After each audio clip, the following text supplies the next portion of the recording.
C'est un état d'être dans lequel on arrive à transmettre énormément d'enseignements sans parler.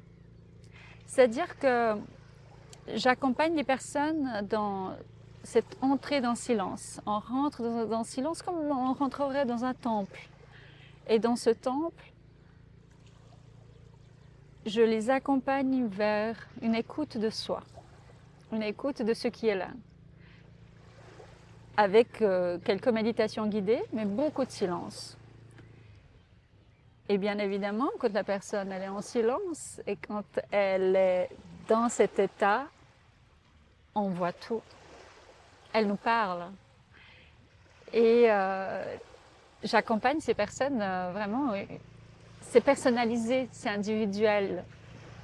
Et c'est ça que j'aime, c'est de voir comment les personnes se transforment en un week-end en découvrant cette possibilité d'aller à l'intérieur de soi, à travers le silence et la méditation, bien évidemment.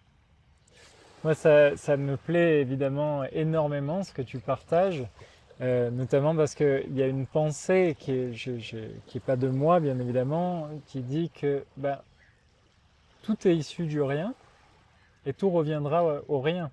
On est poussière, on est né poussière, on reviendra à la poussière.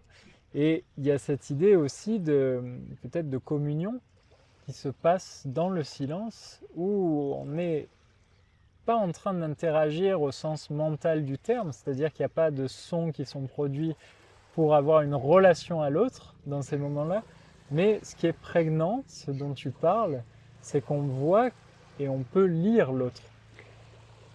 On lit énormément de choses, on reçoit beaucoup de choses à travers le silence. Le silence est vivant, il nous parle. Ce qui se passe ici, c'est ultra vivant.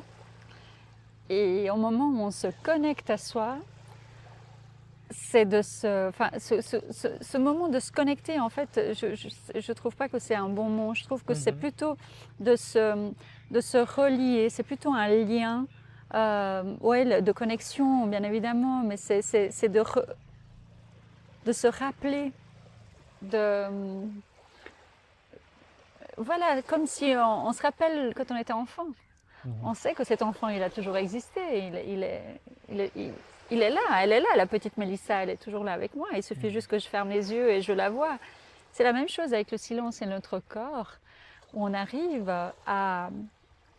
avec l'intention d'y arriver. Ça, c'est important. Une bonne intention et puis la pratique.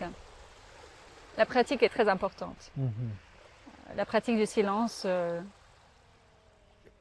c'est un choix. On fait le choix. Je choisis de...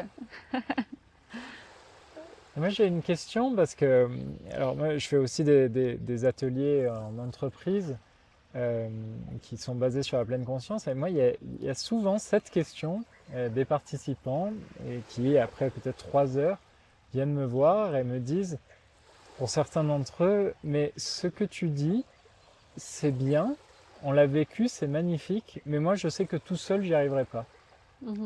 Et j'y arriverai pas et je sais que je vais repartir dans ma routine.